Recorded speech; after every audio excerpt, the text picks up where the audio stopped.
Welcome to a journey through time to an era when Amsterdam was finding its new identity. The Golden Age had faded into memory, and the 19th century arrived with profound challenges: economic decline, political upheaval, and the pressure to modernize or be forgotten. For centuries, these scenes existed only as engravings, paintings, and early photographs, frozen moments captured by artists who documented this city in transition.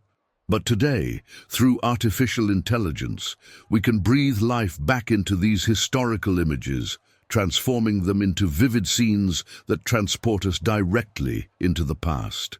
Let's step into the 1800s and discover the Amsterdam that rebuilt itself, canal by canal, industry by industry, ambition by ambition. Our story begins on the banks of the Amstel River, south of the city centre. This scene shows the lifeblood of Amsterdam, the river that gave the city its name centuries ago, when a dam was built here, creating Amsterdam. In the 1800s, the Amstel remains vital. Barges loaded with timber, grain, and coal glide upstream toward the city's warehouses. Families gather by the water's edge. Fishermen mend their nets. The rhythm is slower than the Golden Age, but the river never stops working. Look at the church tower in the distance. That's the Ouderkerk, where Amsterdam merchants were laid to rest for generations. The countryside here would soon transform as Amsterdam expanded outward, driven by population growth that would accelerate in the second half of the century. By 1900, Amsterdam's population would approach 500,000, 10 times what it was in 1800. This quiet riverbank scene represents the calm before Amsterdam's industrial transformation. To understand Amsterdam in the 1800s, we must first understand what came before. The city entered the 19th century wounded. From 1795 to 1813, the Netherlands fell under French domination, first as the Batavian Republic, then as the Kingdom of Holland under Napoleon's brother, and finally annexed into the French Empire. Napoleon's continental system, designed to blockade British trade, devastated Amsterdam's economy. The city, that once controlled global shipping, was now cut off from its colonial empire. Merchants went bankrupt, ships rotted in harbours, the population stagnated, but Amsterdam survived. When the Kingdom of the Netherlands was established in 1815, the city slowly began to rebuild, not as the commercial superpower of the 1600s, but as something new, a modern industrial port that would reclaim its place among Europe's great cities. This is the Amsterdam of resilience, of reinvention, of a city that refused to become a museum of its own past. The canals of Amsterdam, the Herengracht, Keizersgracht, and Prinsengracht, still define everything in the 1800s. Urban design, transportation, commerce, and daily life. These aren't decorative waterways, they're infrastructure. They're the circulatory system of a city built on water. In the 19th century, these canals served their original purpose, moving goods through a dense urban landscape. Barges carry everything from peat for heating to luxury imports destined for shop windows. Notice the narrow canal houses lining the water, most built in the 1600s and 1700s, but still occupied by merchants, craftsmen, and middle-class families. Property was taxed by canal frontage, which explains why these buildings are so narrow and deep. Every centimetre counted. Amsterdam sits partially below sea level, and keeping the city dry requires constant vigilance. Windmills, visible on the horizon, pump water continuously. The Dutch saying remains true in the 1800s: God created the world, but the Dutch created the Netherlands. By mid-century, steam-powered pumps begin replacing windmills, a symbol of Amsterdam's embrace of industrial technology. The city that mastered water through wind now masters it through coal and iron. Starting in the 1850s, Amsterdam enters a period of sustained growth. Workers flood in from rural provinces seeking factory jobs. Jewish refugees arrive from Eastern Europe. The city's population, which stagnated around 200,000 for decades, suddenly explodes, reaching 5–10,000 by 1900. More people means more housing, more density, more social contrasts.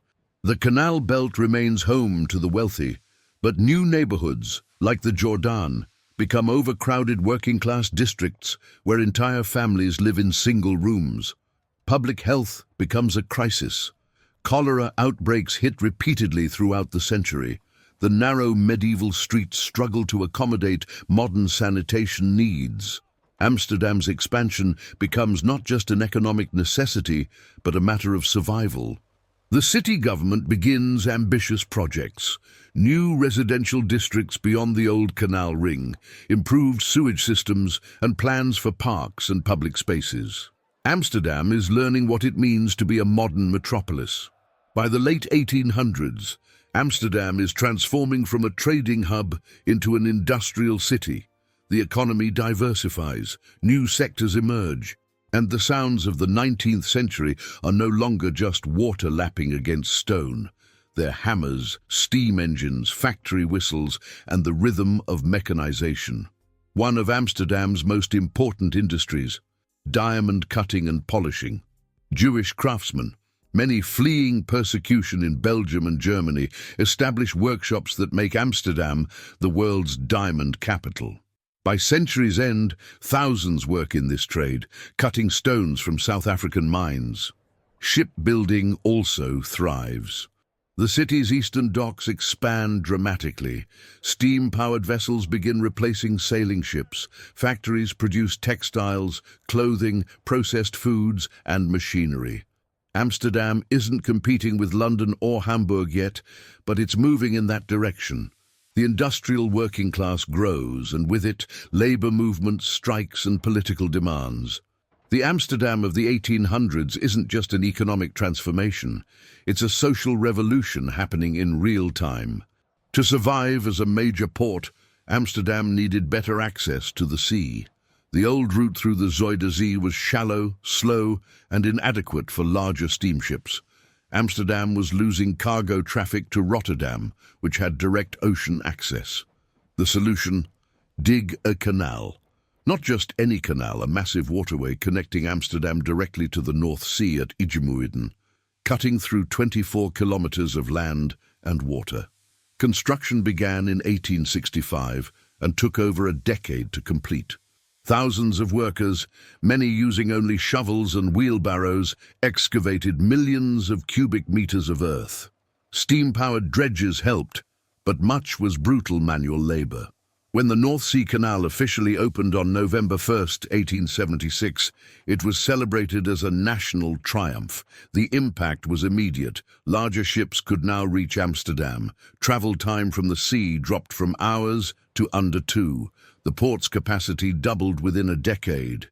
Amsterdam had secured its future, not by reliving past glories, but by engineering a new reality.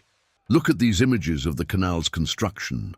Workers knee-deep in mud, primitive cranes lifting soil, and finally, the grand opening ceremony with flags, speeches, and the first vessels steaming through.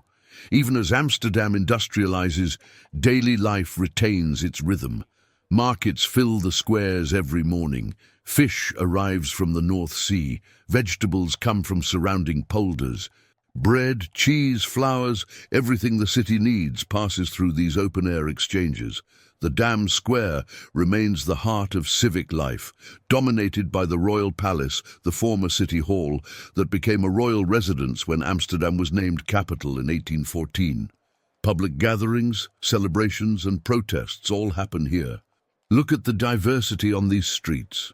Wealthy merchants in top hats, laborers in rough work clothes, street vendors calling out prices, children running between carts, and horse-drawn trams introduced in the 1870s, beginning to modernize urban transport.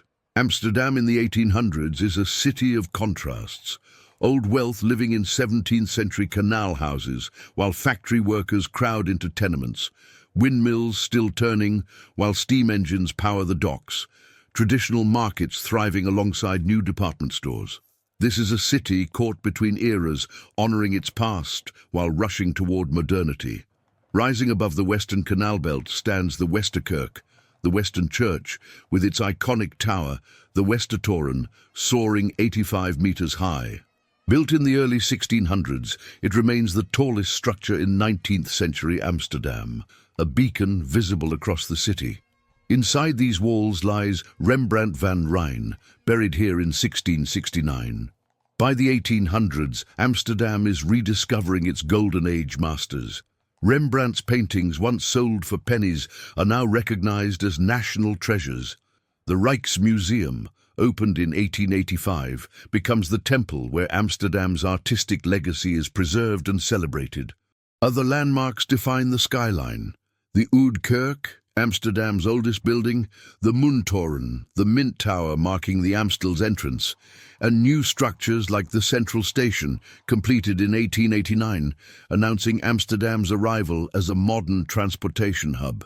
These buildings tell Amsterdam's story, medieval roots, Golden Age ambition, and 19th century determination to remain relevant in a rapidly changing world. And there you have it, a journey through Amsterdam in the 1800s.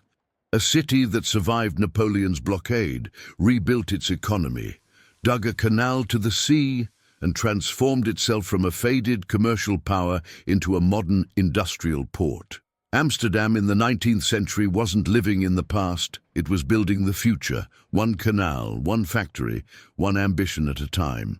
We plan to create many more of these AI reconstructions, so please let us know in the comments which city you'd love to see next in the 1800s, and it may be featured in our next video. Thanks for watching, and as always, we'll see you in the past.